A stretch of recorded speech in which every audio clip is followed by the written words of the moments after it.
Hi, I'm MJ. I'm from the UK. I'm 33 and I've been living in Perth for the last 12 years, and I am a Sandgroper. I actually came here as a live-in nanny. So I had a very random family contact me and say that they wanted to have me as their nanny after I applied for another role.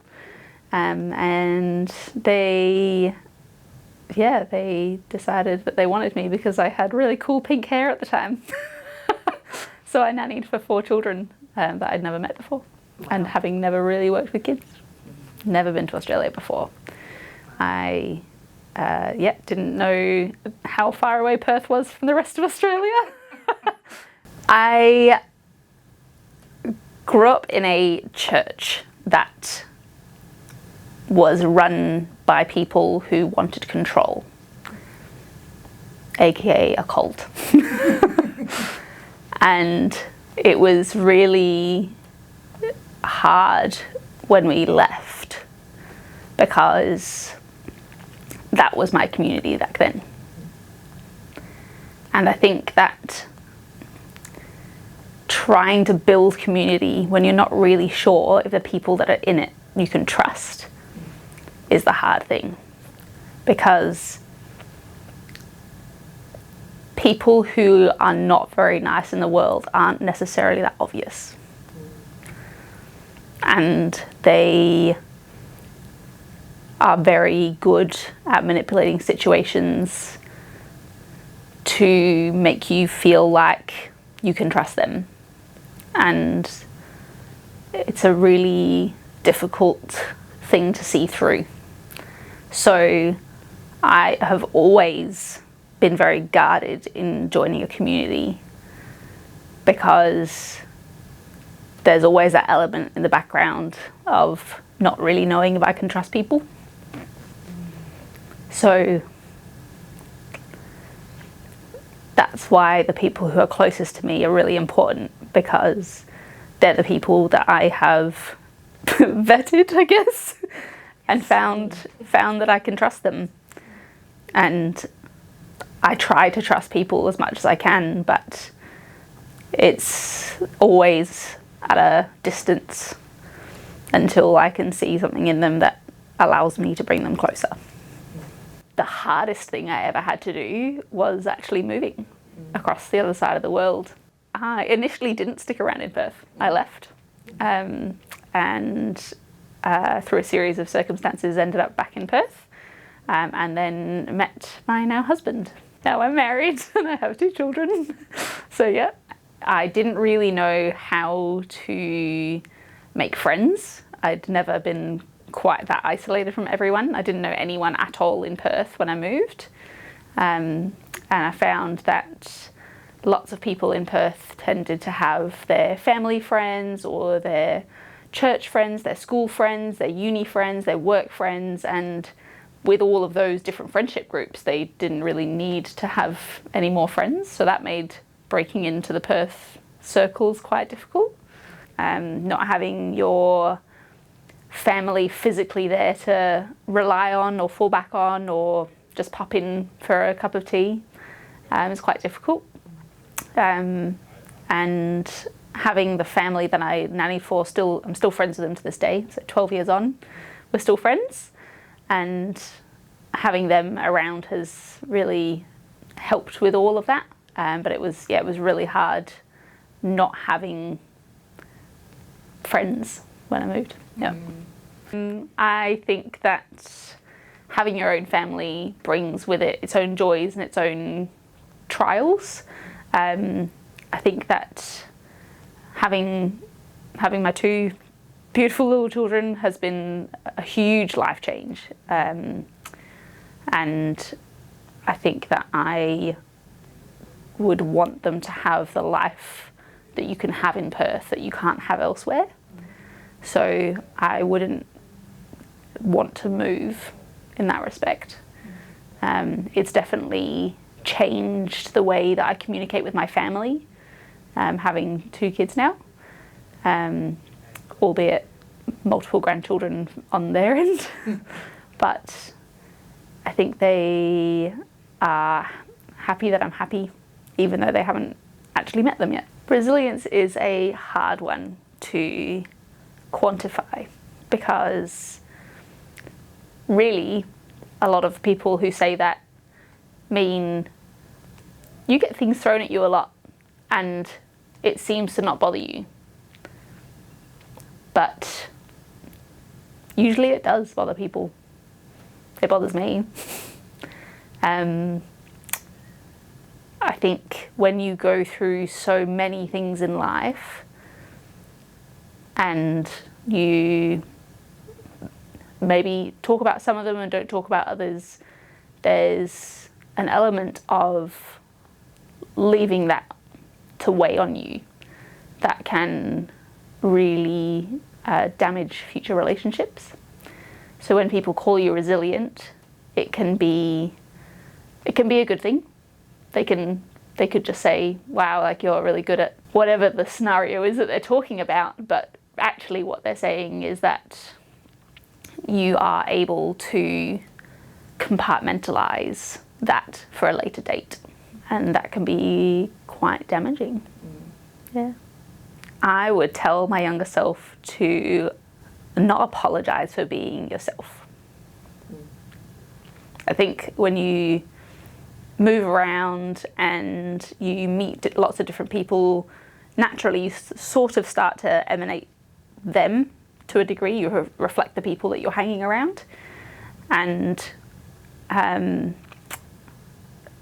I think one of the most beautiful things about my high school friends, and some of them I still talk to, is that we were never really each other, even though we hung out in the same group. It was always, that's that person, they're nothing like each other, but that's why our group worked. And we all had our different likes and dislikes. Some of them were the same and some of them were complete polar opposites. And I think we really celebrated those differences.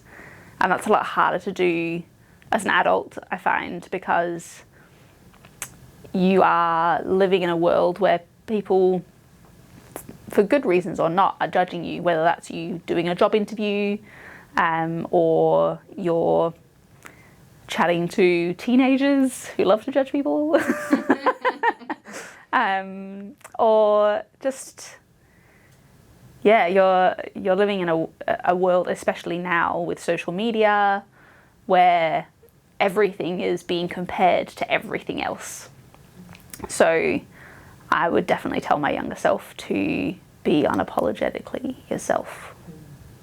I often, probably every single day, tell myself to not care so much about everything else. It's difficult, but it's good. I think if I didn't say that to myself about lots of the things that I stopped caring about through the day, I would be a mess by 10 o'clock in the morning. Things like, I'll get the kids up, get them ready for daycare, and I'll get myself ready for work, and then I take them to the car, and sometimes they've been eating something and then they wipe it on my top because they're rubbing their face on my top because they're so small. And you put them in the car and then you don't have time to go back inside to clean your top or change your top or anything, and you just go, well, you know what, I have children and I just have to not care. Things like that through the day, I think is, yeah. And this is part of the judgment of others, right? Like, I would rather that my work colleagues knew that I had 2 small kids and that's why I have random dried up bits of food on my shoulder than staring at me the whole day going, what is she doing? Why didn't she just go and clean her top?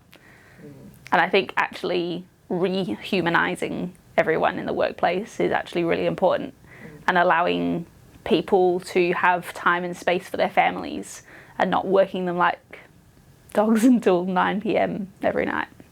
Yeah. We live in a world now where people are being encouraged to take care of themselves. And sometimes that can look like retracting from your community. And to people in that community, that can look like you leaving. And that can be quite jarring for some people. So I think it's definitely important to have people that you trust and that you love and love you. But I think it's okay to be able to retract yourself sometime and give yourself the time and space for self-care, whatever that looks like. It could be going off and doing a round the world trip for 3 months. It could just be having a bath. But there are definitely people who give and people who take in life, and everyone gives and takes a little bit here and there. But it's really important to recognize where your capacity is to look after others and your ability to say yes to help from others too. I would probably give them similar advice. I think I would really encourage them to follow what makes them happy versus what's going to make them the most comfortable, stable amount of money to own whatever they want. If they both happen to coincide, then great. I don't think anyone really ever, grows up as a kid going, I really like to be, I don't know, an accountant. I love accountants. It's not. Anyway. Yeah, I think there are definitely things in life that aren't as important as the world makes them out to be.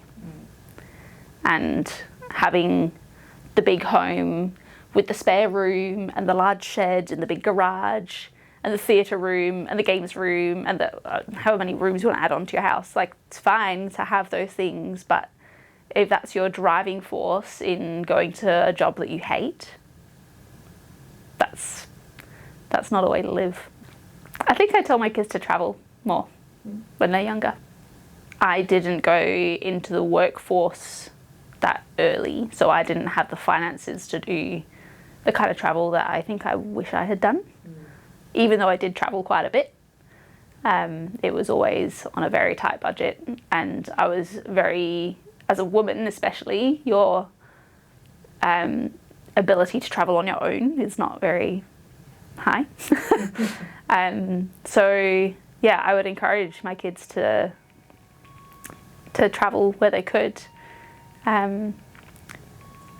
But yeah, I would also hope that they would be the people in the world that would protect somebody who was being harmed if they met that in the street or in the workplace or whatever. And they stood up to the people, to the bullies.